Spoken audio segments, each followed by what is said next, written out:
Grande parte do nosso trabalho envolvendo as cidades globais tem a ver com o aumento da competitividade dessas cidades. Por que isso é importante?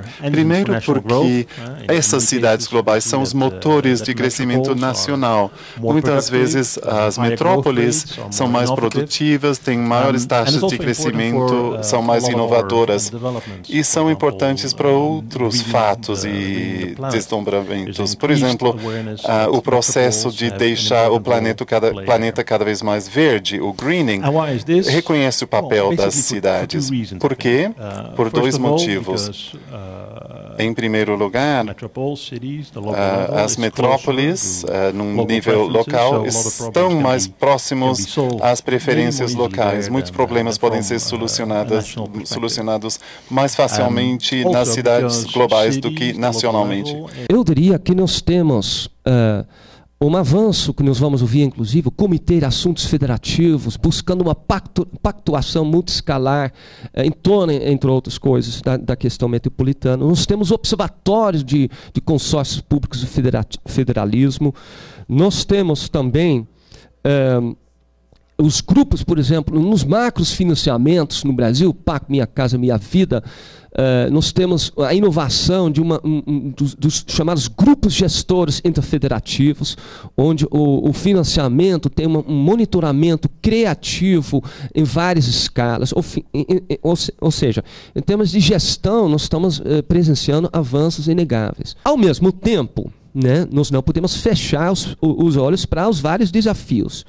E aí eu vou colocar 3 desafios. Primeiro, uma herança grave em termos de, desde a época do BNH, uma herança grave em termos de desarticulação da política setorial. 2, o nó da terra, né? Aquilo que Hermínia Maricato sempre fala, a terra, a organização do uso e ocupação do solo, puxa os demais serviços. E terceiro problema é as disparidades intrametropolitanas. Quando você tem muitos atores e disparidades, tem uma São Paulo e um Ribeirão Pires, é muito difícil esperar dessa configuração pactos horizontais, né? Então, essa disparidade também é uma herança difícil do modelo de desenvolvimento brasileiro, representa um desafio para a questão metropolitana. Queria cumprimentar a mesa, a Selma, ao Donizete, ao Hieron, ao Olaf, e parabenizar também ao Instituto Lula e à Fundação Perseu Abramo pelo importante evento que está sendo realizado. O rápido crescimento populacional do país, as migrações que ocorreram internamente, principalmente do campo às cidades, as mudanças econômicas, as crises sociais, principalmente das décadas de 80 e 90, a busca de novas oportunidades nas cidades, então são alguns dos fatores que contribuíram, a próxima, né, para a deterioração dos grandes centros urbanos, digo isso a respeito à prestação dos serviços públicos e infraestrutura. Isso contribuiu para acentuar as diferenças sociais e também a queda da qualidade de vida das pessoas. Eu diria assim, 2 causas essenciais disso aí. A primeira, eu acho, da ineficácia do antigo sistema de gestão imposto pela ditadura que se iniciou no ano de 73 com a criação das primeiras regiões metropolitanas. Um modelo ineficaz que foi totalmente, então, mudado depois pela Constituição de 88. E a segunda, a falta de um marco regulatório em âmbito federal, e, infelizmente, isso persiste até hoje. Nós iniciamos esse debate na Constituição de 88, coletando assinaturas em todo o Brasil, para ter um capítulo da reforma urbana na nossa Constituição. E, ao longo desse tempo, o crescimento desse movimento foi muito importante para a sociedade brasileira na questão dos projetos que aprovamos e o avanço que tivemos. Nós não podemos negar, politicamente, que tivemos vários avanços.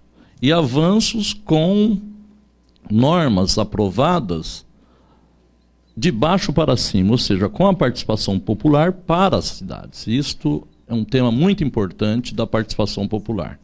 Então podemos citar o Fundo Nacional de Moradia Popular, com 1 milhão de assinatura. Depois tivemos o Estatuto da Cidade, também amplamente debatido no Fórum Nacional de Reforma Urbana, que hoje é uma realidade, embora vários prefeitos não cumpram o Estatuto da Cidade, mas também saiu da sociedade civil organizada, da participação popular, e o próprio Ministério da Cidade, que recentemente a gente tem uma lei nova, né, que é a questão dos resíduos sólidos, que é muito importante nessa discussão da governança metropolitana. Não resta dúvida da importância das colocações que foram feitas nessa mesa.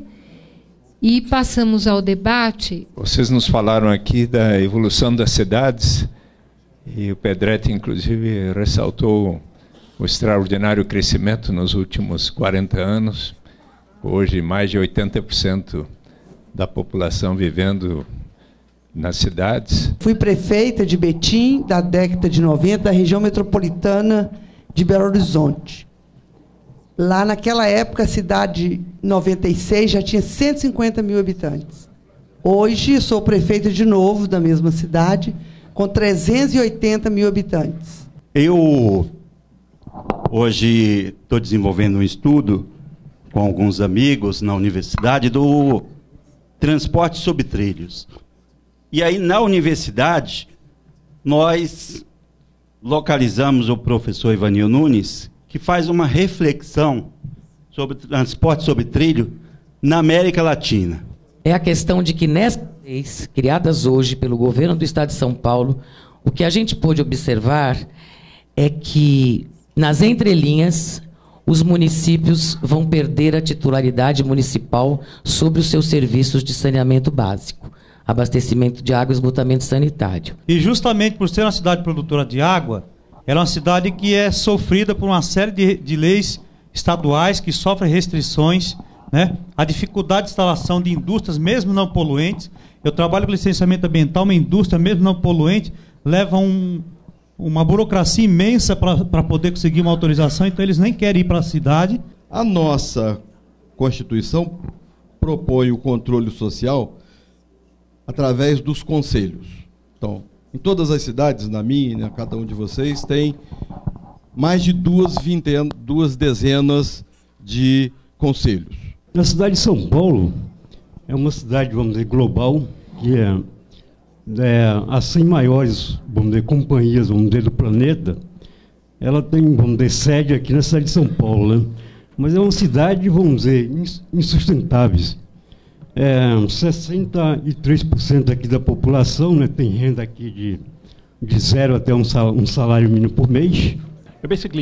Basicamente, eu gostaria de colocar dois aspectos a respeito das colocações que foram feitas. O primeiro tem a ver com as metrópoles e como algumas metrópoles de sucesso são vítimas do seu próprio sucesso.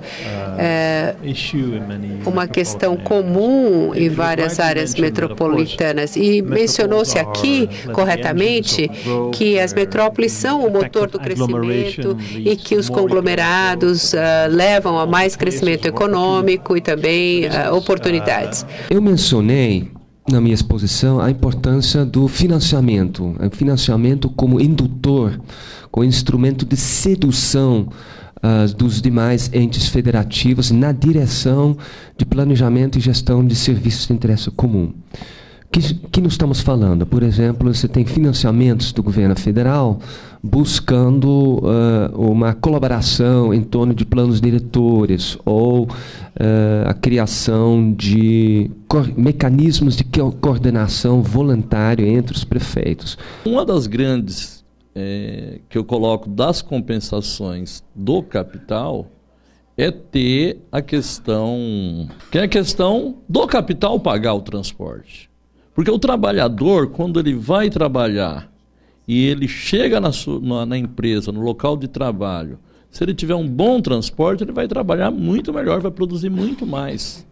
Infelizmente, os nossos empresários não têm essa visão. Eu aproveitaria o gancho dado aqui pelo Hieron, quando ele começa a palestra dele falando do paradoxo que existe em regiões metropolitanas. Na verdade, regiões que concentram riqueza, mas também que geram pobreza.